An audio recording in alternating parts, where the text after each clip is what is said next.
He's one of the most famous teenagers on the planet, but almost nobody actually knows anything about him.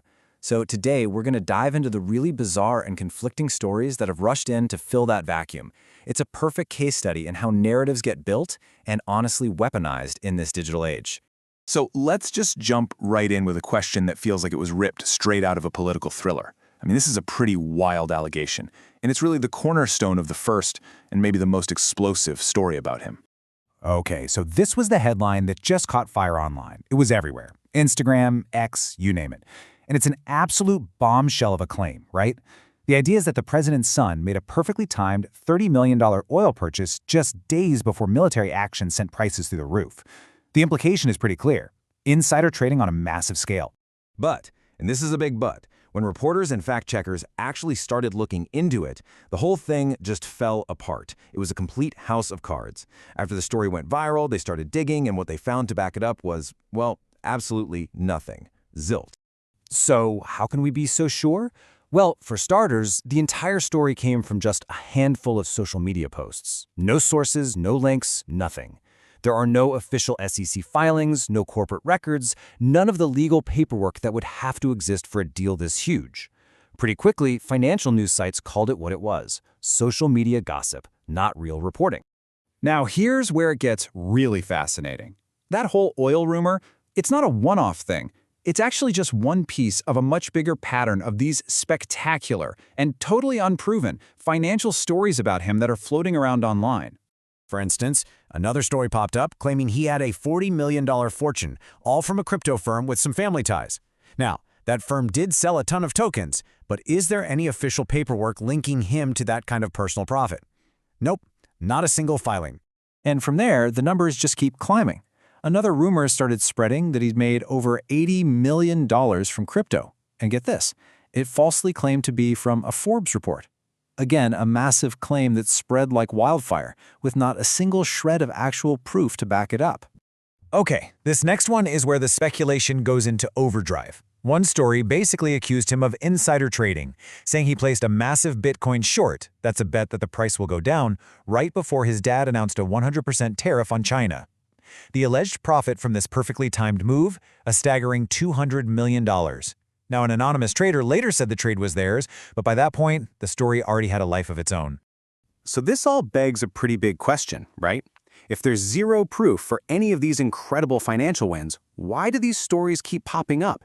And maybe more importantly, why do they sound so completely different from the other stories we hear about him? All right, let's pivot for a second and look at the second narrative. Because at the exact same time the internet is cooking up these stories of a crypto king, the media, citing insider sources, was painting a completely different portrait. It's almost dizzying. On one side, you've got this online caricature of a financial genius pulling off these impossible trades, and on the other, you have sources describing a quiet NYU business student.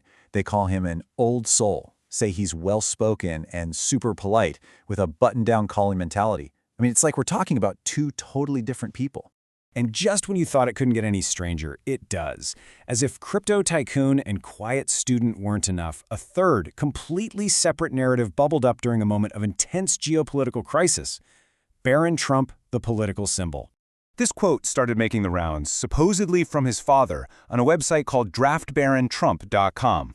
Now, of course, this is completely fabricated. It's satire, and it's designed to make a very sharp political point about leadership and who ends up serving in the military. But here's the crucial detail: the timing. That website was registered on the exact same day that military strikes against Iran began. So this wasn't just some random joke. No, this was pointed political commentary, using his public profile as a vehicle to critique the powerful at a moment of extreme national tension. And that really brings us to the heart of this whole thing: an oil baron, a quiet student, and a satirical symbol of war. How can one person, who we so rarely see or hear from in public, be all of these things at once? Well, the answer is something we can call the blank canvas effect. Think about it. Because he is famous by name but almost a complete mystery as a person, he becomes the perfect screen for people to project whatever they want to see, or maybe whatever they want others to believe. Let's just break down how this works. First, you have the void, a famous person we know nothing about. Then, a story is projected into that void, maybe for political reasons, maybe just to get clicks. Next, confirmation bias kicks in. People believe and share the story because it just feels right, it confirms what they already suspect about how the world works, and from there, it goes viral. And at that point, whether it's true or not is almost beside the point. So, to recap, we've got these three completely separate narratives, all swirling around one person at the same time. One is just straight-up financial misinformation, the second is a carefully polished media image, and the third is cutting political satire. All three can exist at once because he is, for all intents and purposes, a blank canvas. This whole situation really tells us something much bigger about the world of information we live in now, and it leaves us with a critical question to ask ourselves. The next time you see a wild story about a public figure just explode online, it's worth taking a second to ask, who's holding the paintbrush here, and what picture are they trying to paint for you?